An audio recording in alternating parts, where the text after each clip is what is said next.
welcome to the Karen Kenney Show. This is the place where we take a no bullshit look at life's little lessons. Here, together, we find the spiritual glory in even the most wicked hard story. This is a journey from fear back to love and how we can find our greatest strength and happiness in some of the most unlikely places. I believe that if you're willing to change your mind, you can totally change your life. So, are you ready to rewrite your story and choose to live free? Let's do this.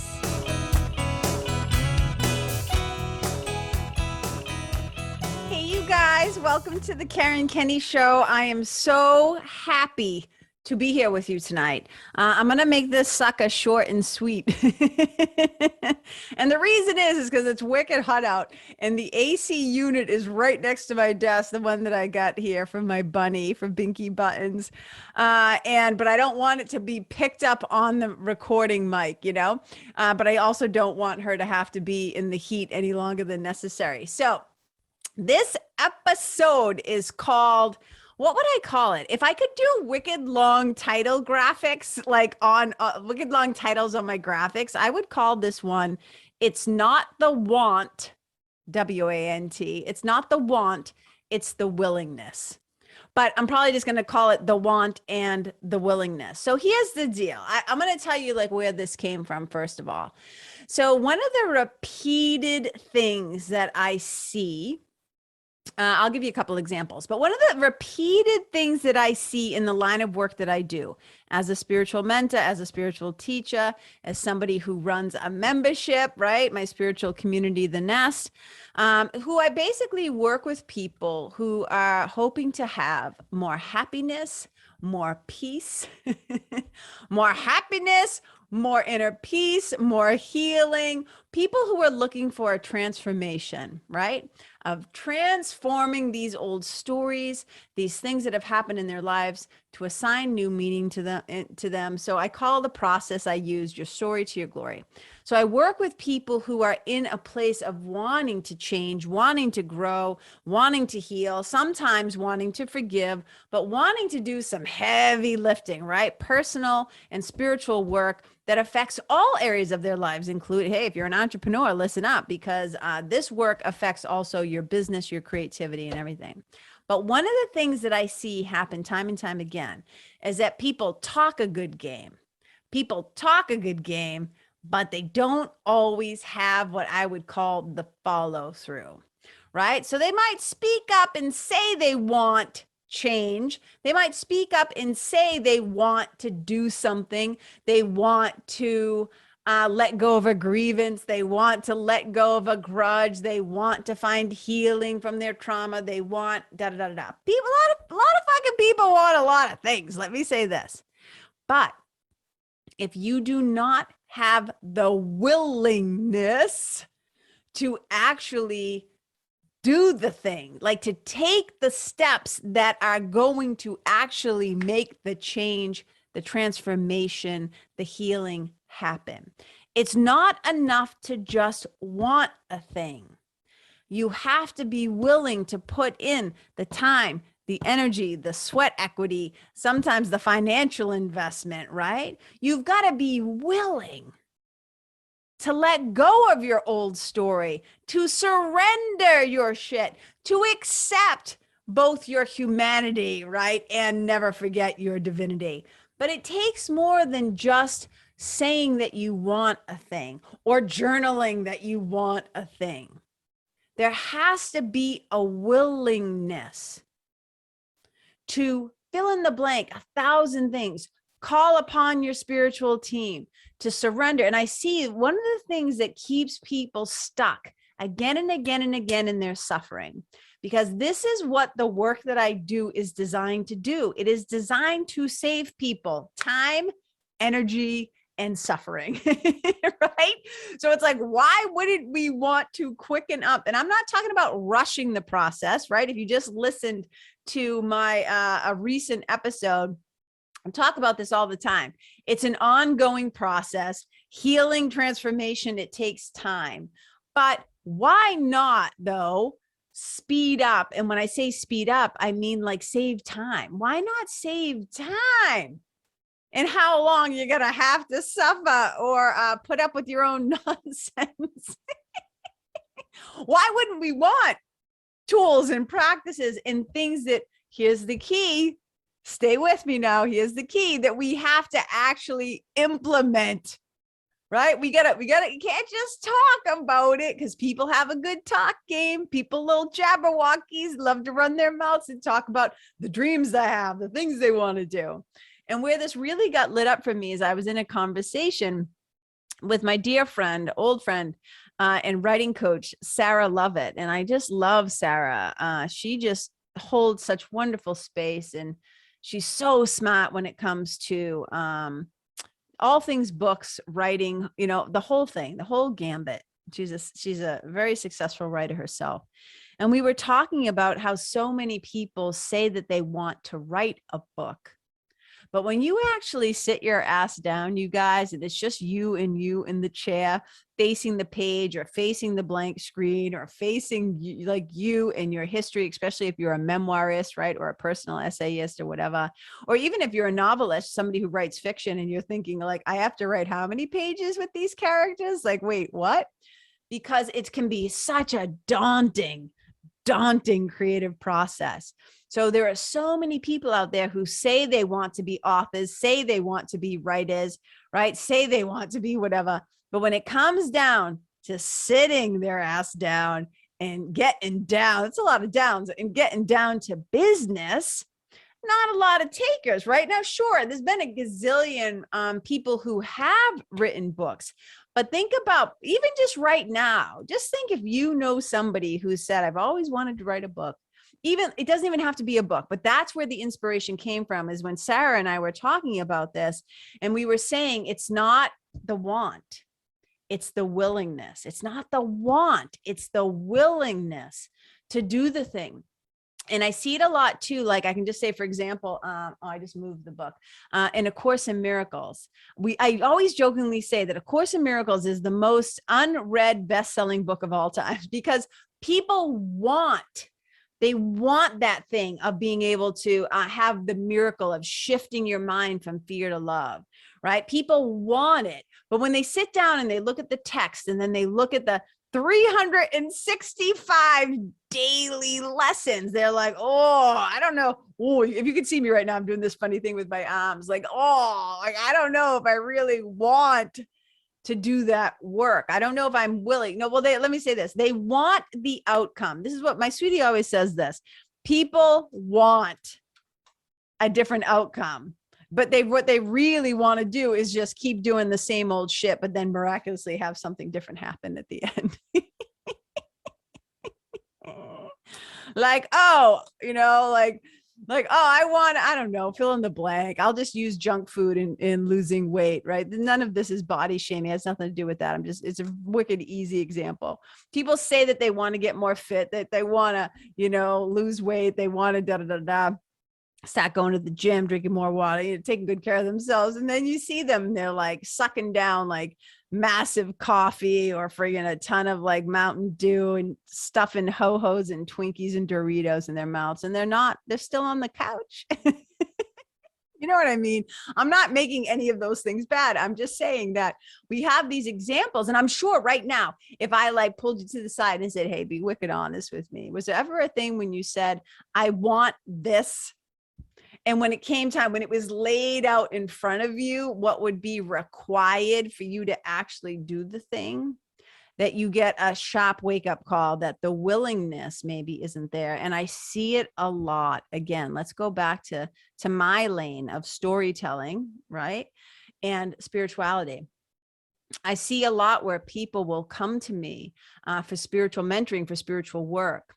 And of course, inevitably, you know, because in my 4-step process, right, your story to your glory, the glory is the place where we get to, where we're able to move through the world, right, in a much more happy and peaceful joyous, relaxed, calm, centered, clear, confident, right? Courageous state. It's what I call having more hashtag F3, more fun, flow, and freedom, because I think that's what we all want. To me, living in the glory is to be in a place of liberation. But part of what you're liberating yourself from is your own mind, your own bullshit stories, the ways that you block and the ways that you like cock block your own happiness. So here's the thing. Inevitably, at some point, they show up with these stories. And that's like phase one. That's phase one of the process, because I know how people's minds work, right? We've written these stories about what's happened to us. And I always say, okay, like, part of this is like, so what's the story? Because we want to understand, right? It's not, so Oprah's talked about a lot of trauma. People frame it this way, right? It's not like, what the fuck? Ever say that growing up to somebody, like, what the fuck's wrong with you? So the question is no longer what's wrong with you. The question is like, what's happened to you? So part of that storytelling, that first step, that first stage, or that first, let's call it just a step in the process, is like, tell your story, because it gives me lots of clues about like who I'm dealing with, what's happened, what's gone on in their past, because it helps me to understand their trauma and their drama and the way that they've assigned meaning to things. So a lot of times when people show up in that place, they're usually still being hooked or traumatized by something, or they're not able to move forward, or they're stuck, or they're not happy, or they have everything they've ever wanted. This happens so often with successful people. Let's just use entrepreneurs as an example, or coaches, or whatever, people who are doing really well financially, CEOs, whatever. They make a lot of money. They have everything that they need to be able to buy the shit they always said they want. They got the house, they got the car, they got the person, they got maybe the kids, if that was their thing. They can travel anywhere, do anything, and they still find that they are empty, that they're lost, that they are depressed, that they're anxious, that they're not happy. So, getting the thing that they thought they wanted was not actually the solution. It's not actually, the money wasn't actually the thing that made the difference. And so often when I'm working with people, they'll say like, this is what I want. And then when we start to look at, right, the process of this thing, and a lot of times there'll be a story, let's just say that something awful happened to somebody. They're dragging, what I talk about my own experience, I'm going to do a whole other podcast about this, is like, I was like dragging my dead mother's body behind me. I was like, oh, just leaving a bloody trail, just leaving a mess everywhere. Right. So I said I wanted to forgive. I said I wanted healing, whatever. But when it came down to it, I finally became willing to do what it would take in order to have the very thing that I said that I wanted. And what a lot of people don't want to do is they don't want to put down their dukes. They don't want to lower their weapons and their shields. They don't want to let go of their grievances. They don't want to surrender to something greater than them that can actually help them to quicken the healing process, right? We really love to hold on to our grudges and our grievances and our list of excuses and our reasons why we can't, and the blame and the shame game. Because what's required really, like, so our natural inheritance, who we are, I really believe we come through with our worth intact. We are already worthy. We are already deserving. We are already perfect and amazing as children of God, as extensions of the divine, as the light of the world. You can call it whatever you want to call it.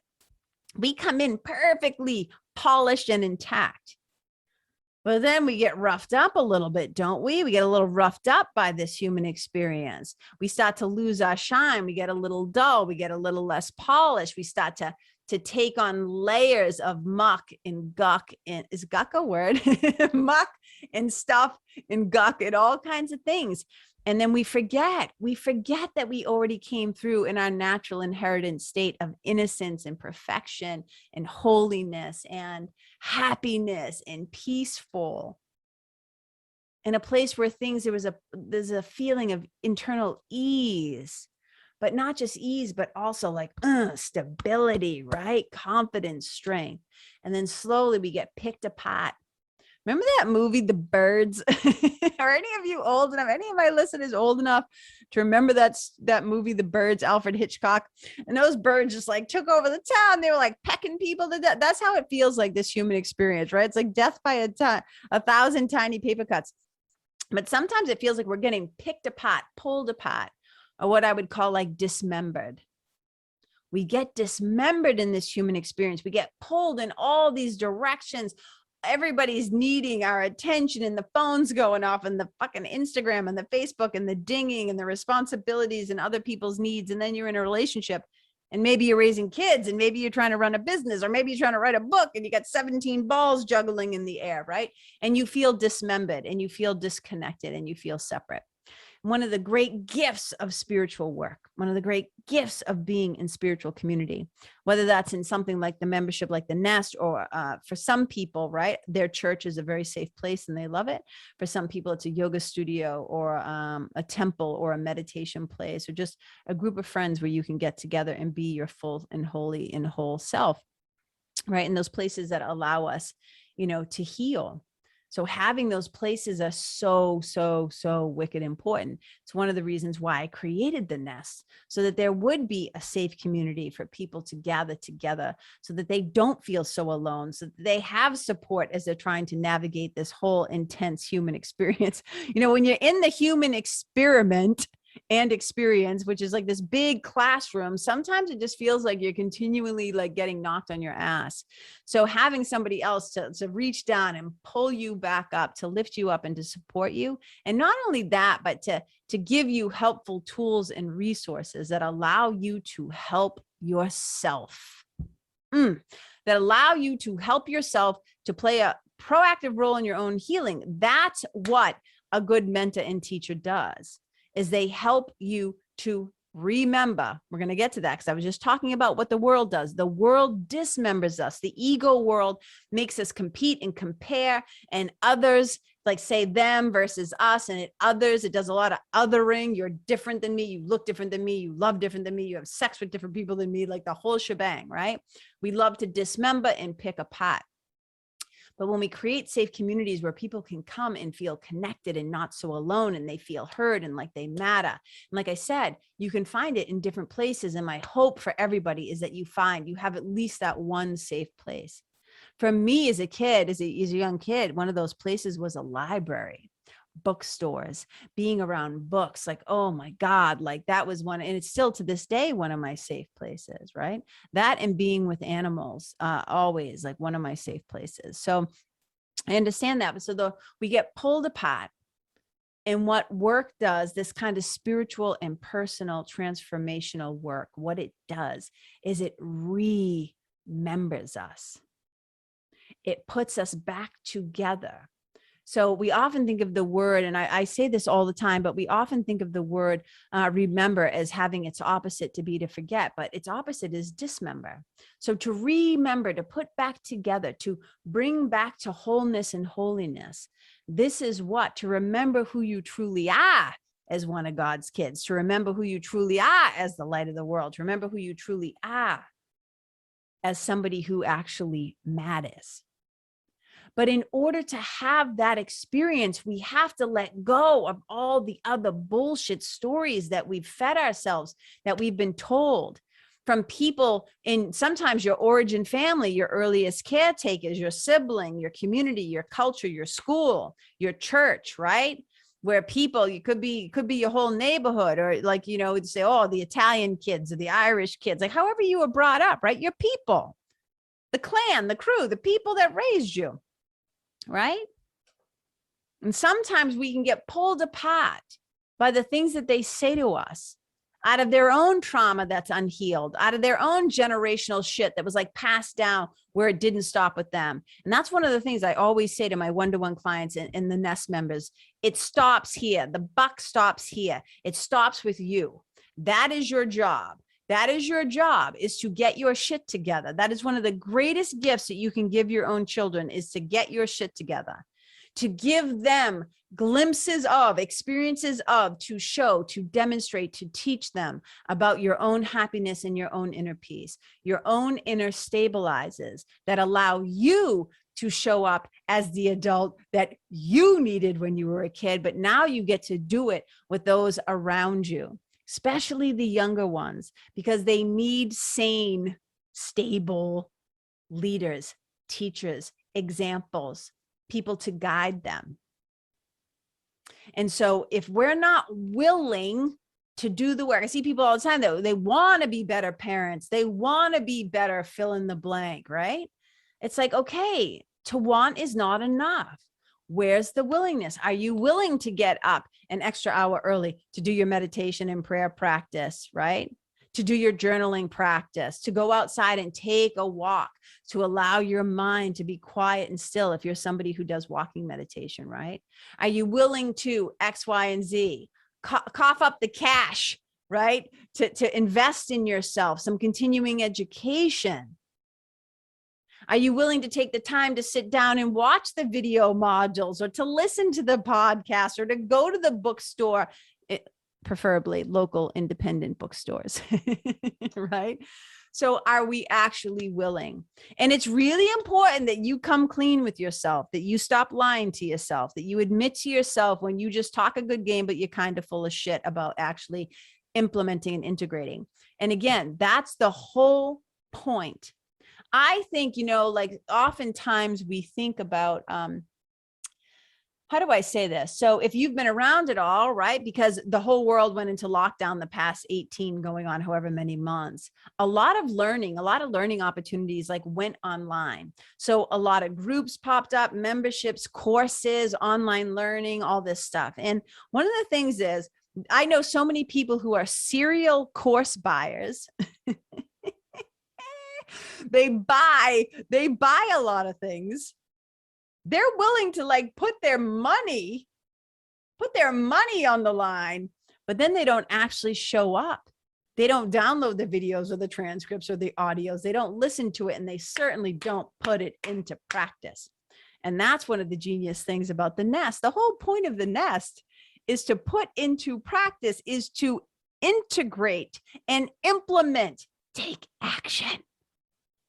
These spiritual tools and practices and new ways of being and new ways of thinking to allow ourselves to become the damn thing that we said we wanted to be, to take the steps and the actions that allow us to move from just the wanting state to the willingness state. Because once we shift into the willingness state where we make ourselves available to our spiritual team, to Holy Spirit, to the inner teacher, to the muse, to divine intelligence, to your higher power, to God, you know me, I don't care what you call it. But when you're in the place of willingness, somewhere in the Course in Miracles, I'm almost positive it says the willingness is all. And Pattabhi Jois, however you might feel about Pattabhi Jois as a yoga teacher, he did have a very wise saying where he said, practice, practice, practice. All is coming. He didn't say, think about it, think about it, think about it, talk about it, talk about it, talk about it. He said, do it, do it, do it. Practice, practice, practice. All is coming. Because it's in the willingness when you get your ass on your yoga mat and you start to move and you start to breathe and you start to move into that place of internal stillness, where the chatter of the monkey mind and the ego gets quiet. And then the voice for the divine becomes a little bit louder, more available to us. We stop being so preoccupied with our own inner chatter of the ego, right? Of the critiquing mind. We slow down the noise, the static. And when we have that moment in between breaths, in between thoughts, where spiritual team can do its work. But if we're not willing to do what we need to do to allow those moments, those holy instances, those opportunities for healing and quiet and connection to self and source and spirit to happen, how is anything going to change? You tell me, smarty pants out there. You tell me, how's anything going to change? So I want you to be wicked honest with yourself. I want you to take a moment of reflection. And if you need to pause this podcast, you pause this podcast and think about this. Is there something, I'm whacking myself in the face with a pen right now. I don't know. Is there something that you have been wanting to do, wanting to accomplish, wanting to try, wanting to change, wanting to grow, wanting to whatever. So you've been talking about it for a while, maybe to the point where you're starting to annoy people because you talk. So I want you to ask yourself, am I willing to actually do what it takes to create now we don't always have control over the outcome, but what I'm saying is to at least create the opportunity for a positive outcome to happen. Am I willing to get some skin in the game? Am I willing to make a financial investment? Am I willing to make an investment of my time? Am I willing to organize my time and schedule in such a way that it becomes possible? Am I willing to hire the babysitter to watch the kids so I can go to the thing? Am I willing? Because once you say to the universe, once you say to the divine, once you say to your spiritual team, your angel team, as my friend Meg Haynes calls it, once you say, I am willing, please use me. I am willing, please use me. Ooh, buckle up for safety. Buckle up, because once you truly, genuinely become willing and you surrender, right? You put your efforts, you put everything. As Gandhi used to say, like, don't be, I'm paraphrasing, but like, don't be attached to the outcome, right? Don't worry about the fruits of your labors. Just do the thing. Do the studying, do the work, do the implementation, do the integration, take the time. You want to eventually run a marathon? Maybe you get up and you just walk around the block that first day. And then slowly but gradually, we start to expand our capacity, not only for strength and resiliency and staying in the game when things get hard, but we also increase our capacity to receive the help that we need, perhaps to accomplish our goals. But none of that happens with just saying, I want this, right? Like that is like the holy roller of manifestation. Like, oh, I can just want it and talk about it and think about it. And it's like I always say, don't make God or Jesus your errand boy, right? Like we're not doing that. We're not like pulling up to the Wendy's drive-thru and like placing an order like, hey, get on this for me. It's not how it works. You've got to do your part. Remember that episode I did? You got to be open for business. Got to be open business. And if you're going to ask God, if you're going to ask the God of your own understanding, whatever it is that you talk to, pray to, ask for, right? If you're going to ask the divine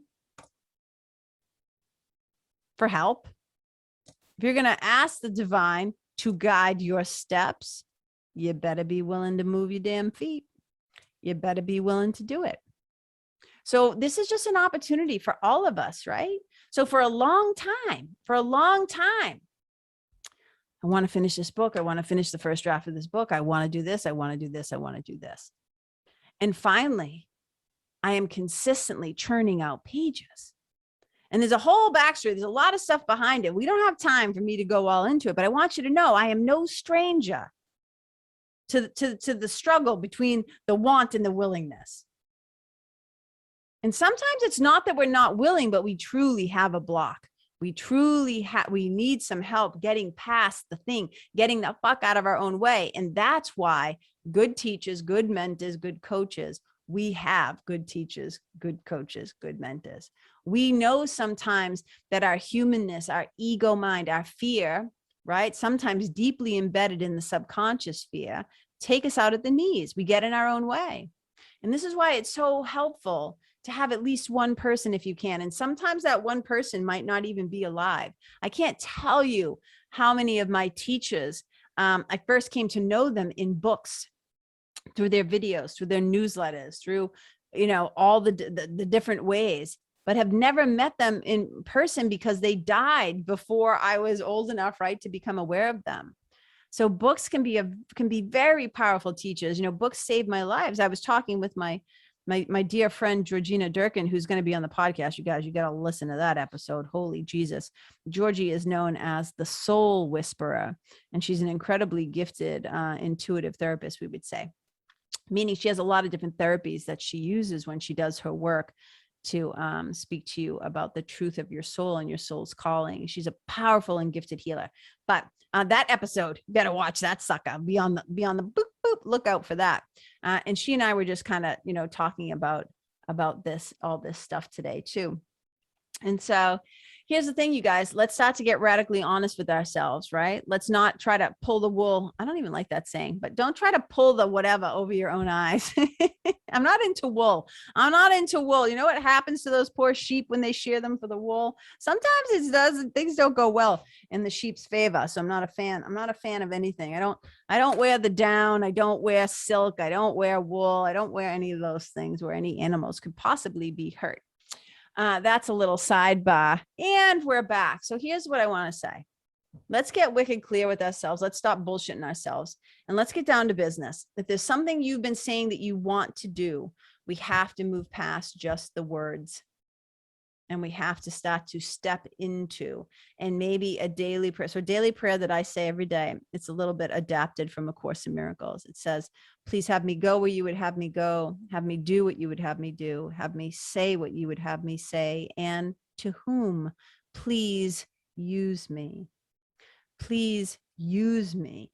That right there is my willingness. That's that willingness piece. Please use me for your own holy and perfect function, man. Like, make me an instrument of peace, as St. Francis says so beautifully. Put me to work, Jesus. You know what I'm saying? You don't have to be like, you know what I'm saying? Jesus is just my homeboy, because Jesus showed us. And I don't mean Jesus and like, I always laugh. I was saying to somebody the other day, because I'm if you just look behind me, I got a whole wall of Jesus behind me, but it's not in that creepy way, not in that like big crucifix way. All my pictures of Jesus is him out in a field, like with like little cute, happy lambs with little smiles, his little helpers.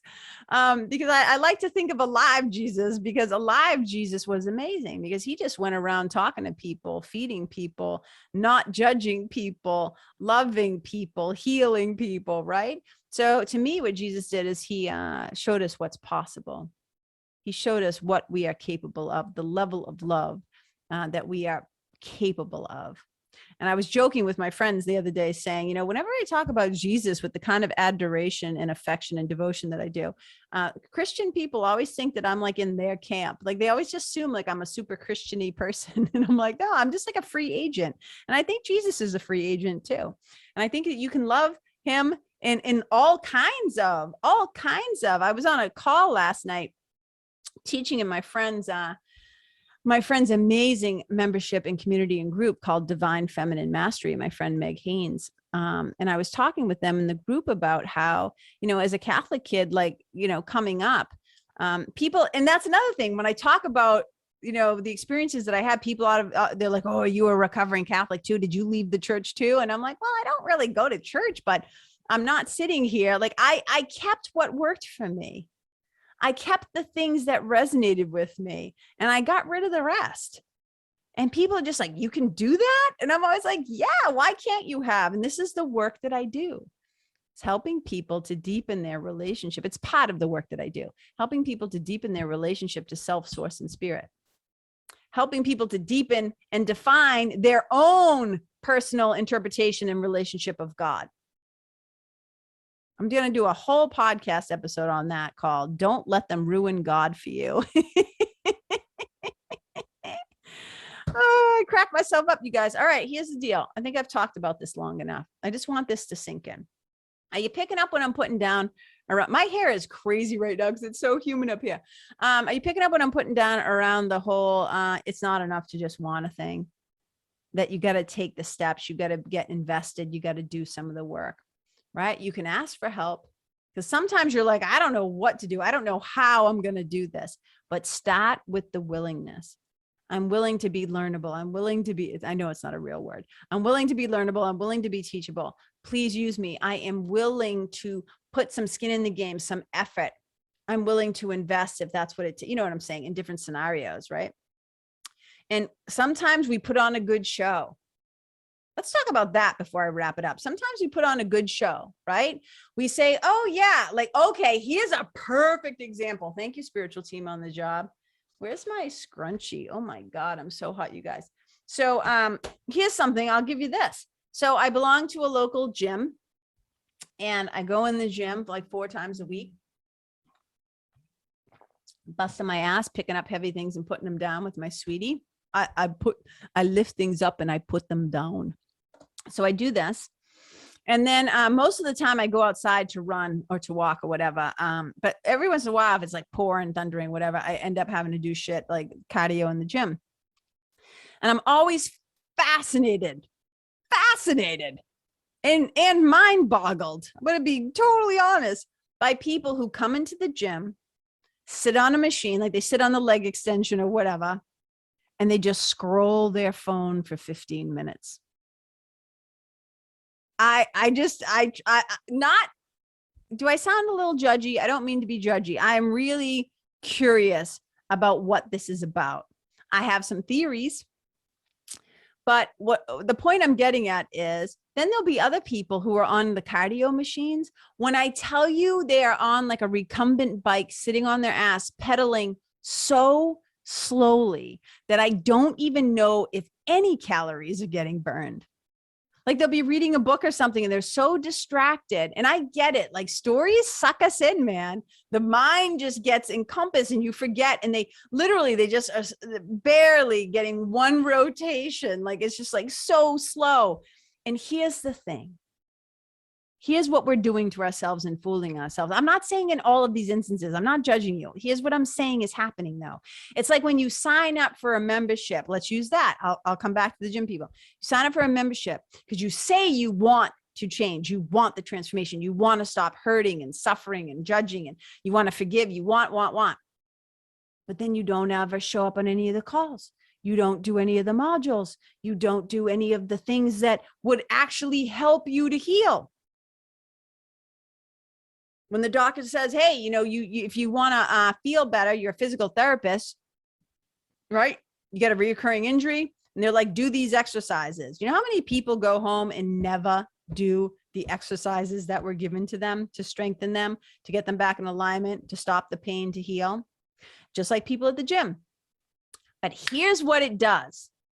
At the end of the day, when they go home, and any other person outside of them says, did you go to the gym today? They can go, yep, got on the bike, was doing legs. It's a way that we bullshit ourselves. So we can say, oh yeah, I went, but did you do?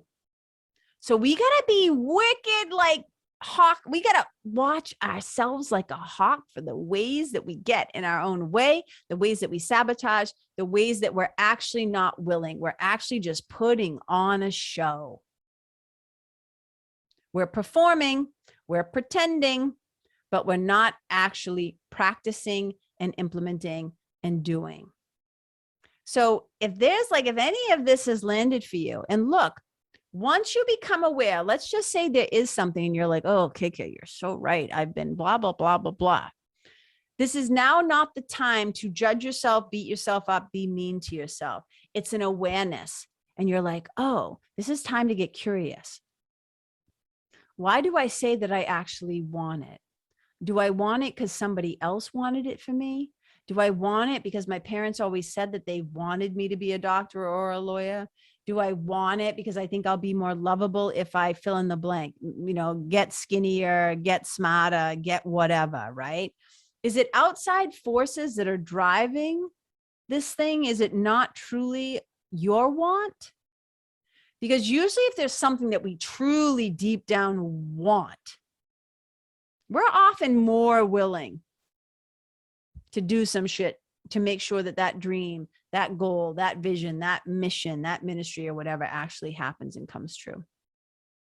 So let's get honest with ourselves, because the only way, in the nest, we talk about, I have these 12 modules. It's a course, really. It's called the Spiritual Toolkit. And one of the modules is called the 4 C's and 4 A's of lasting change. And the very first step is you got to have clarity and awareness. You have to recognize, you have to be aware and know and see and admit, right? Hey, I've got a problem. Hey, I've been doing this thing. Hey, I'm kind of full of shit. Hey, I just noticed this. And when you notice it and become aware of it, don't then start beating yourself up. Don't be a big blue meanie to yourself. It's not helpful. But be curious. Why am I afraid? What am I afraid of? Why am I sabotaging? Why aren't I taking action? Why are my thoughts and words out of alignment with my actions and behaviors and choices? So get wicked curious. And if you find yourself constantly getting stuck, constantly getting in your own way, it might be time to ask for outside help. It might be time to join the nest. Just say it. So you guys, the nest is going to be opening up to the public. We got some amazing things happening in there. We have some amazing guest teachers. We have an incredible community, supportive community of people who are doing the work. They are doing the work. They are integrating. They are implementing. They are having wins. They are having results. They are having transformations. They are starting to become more happy and healthy and healed and peaceful human beings. What more is there to life than to have more happiness and peace and deeper connection to self, source, and spirit, which in turn is the foundational relationships to everything else. All your other relationships in the world are affected by those three primary key foundational ones: you with you, you with the divine, you with spirit. And once you start to get those places into those connections into a more realized and real and daily kind of like locked in internal stabilizes place, woo, everything else shifts. Everything else benefits from that when you start doing that work. So if it interests you, if you want to join the nest, I hope you're willing to get your ass on the waiting list. So just go to KarenKenney.com/nest, N-E-S-T, and it will either say join the nest, which means you stumbled into the group when it is live and open doors. Amen. Hallelujah. Or it will say join the wait list. And that's when you get your butt on the wait list. And then when the doors spring open, you will be alerted. You will be alerted. So that's what I got for you guys tonight, you guys. All right. It's not the want, it's the willingness. Am I willing? And you got to know when the answer is no. And if you're going to say yes, then go for it, you guys. Go for it. I am cheerleading you. And I would love to hear if there's something that you've wanted and now you're willing to do, and you're going to take those brave steps, that brave action. Send up a flare.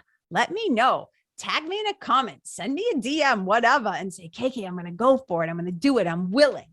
No more sitting on the sideline. No more just talking the talk. I'm going to get my butt in gear, and I'm going to start writing that book, or I'm going to take that class. I'm going to learn how to play guitar. I'm going to run that marathon. I'm going to forgive my father. I'm going to go for the surgery, like whatever it is. Because I care about you guys. I care about you as my listeners, and I so appreciate you. Thank you so much for being a part of the Karen Kenney Show family. I would love a chance to connect with you guys more deeply and perhaps even work together someday. One-to-one spiritual mentoring. Maybe you join the nest. Maybe you come to a class. A couple of my friends are pulling me out of quote unquote yoga retirement. I'm not really retired. You know what I mean? But it's been a long time. But I'm going to be teaching a yoga class, and then also doing a workshop for teachers, yoga teachers. That's going to be wicked fun. So maybe our paths will cross in person someday. But in the meantime, the beauty of the nest is you get to study with us and join us no matter where you live in the world. It is an online and virtual community, but it is incredibly deep and supportive, and miracles are happening in there all the time. So you guys, I appreciate you. I celebrate you. I love you. And wherever you go, you know what I always say. And if you're still listening, you can say it along with me. Wherever you go, may you leave the people, the place, the animals, and the environment better than how you found it. Wherever you go, may you be a blessing. Bye. Hey, you guys, thank you so much for tuning in to this episode of the Karen Kenney Show. I super duper appreciate your time, friendship, and support. And look, if something that I shared from my heart today somehow landed in yours, I'd love to hear about it. So please tag me on Facebook or Instagram or IG stories or wherever the cool kids are hanging out these days, and let me know what your favorite part was or what you found most helpful. You can find me over at Karen Kenney Live. That's Karen, KenneYlive.